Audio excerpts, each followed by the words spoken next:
राहुरी तालुक्यातील सड येथे महादेववाडी येथे एका घरगुती वादातून जावयाकडून आपल्या चुलत सासऱ्याला झालेल्या मारहाणीत सासऱ्याचा जागेवरच मृत्यू झाल्याची घटना काल सायंकाळी 4:30च्या दरम्यान येथे घडली आहे।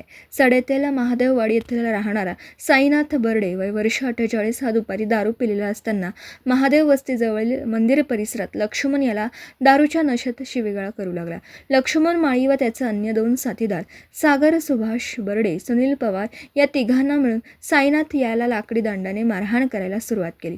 ही मारहाण करीत असताना लाकडाचा एक जोराचा फटका साईनाथ यांच्या डोक्याला वरमी जब्बर मार लागल्याने ते खालीच कोसळले। डोक्यातून मोठ्या प्रमाणात रक्तस्राव होऊ लागला। ही घटना तेथेच काही लोकांनी बघितली असता तेथील काही लोकांनी साईनाथ याला उपचारासाठी अहिल्यानगर येथे हलवण्यात आला। डॉक्टरांनी त्याला तपासून मयत घोषित केलं। एका छोट्याशा वादातून एका व्यक्तीला आपला जीव गमवावा लागला। या घटनेची माहिती कळताच राहुरी पोलीस स्टेशनचे पोलीस निरीक्षक संजय ठेंगे, भाऊसाहेब शिरसाट व हवालदार अर्जुन दारकोंडे यांनी घटनास्थळी धाव घेऊन आरोपीला ताब्यात घेतला आहे। न्यूज 14 प्रतिनिधी दीपक मकासरे, राहुरी विद्यापीठ। बरडे कशावरून झालं?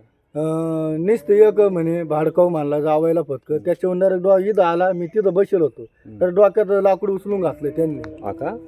किती वाज झाला रे? 5-5:30च्या टायमात झालं ते। हा का? कुठं दवाखान्यात नेलतं का मग त्यांना? सिव्हिलला नेलतं डायरेक्ट। सिव्हिलला नेलतं का? काय नाव आहे? मैताचं नाव काय आहे? हा, ज्याची घटना झाली त्याचं नाव काय आहे? शैनाथ भानदास बर्डे। ठीक आहे। आणि कुणी मारलं? लक्ष्मण माळी आणि सुनील पवारच असेल तो। माझे मालक एक मजूर घरी असताना दारू पाणी पिऊन थोडेफार चुलत जावायला आडम झडप काहीतरी बोलले असते, पण त्यांनी कशाचा राग काढला आणि कशाचा नाही। डोक्यात बेजरा मार मारून जागेवर मारला। मला न्याय पाहिजे, त्याला फाशीची शिक्षा व्हायलाच पाहिजे। लक्ष्मण भाऊसाहेब माळी आणि सुनील पवार यांचे मी नाव घेते। किती वाजता झालं मावशी काल? ते मी कामाला गेले 5:15ला। 5:15 वाजता घटना घडली। हा, तुमचं काय आहे? त्या सुभाष बर्डे आरोपीला शिक्षा झाली पाहिजे ना?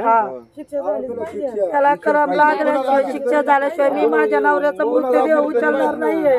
नाहीतर मग तुम्ही सजा नसताना देत तर मला जीवाला जीव जागेवर द्या। माझा पेताड असतो तर कसा असो, मला न्याय पाहिजे।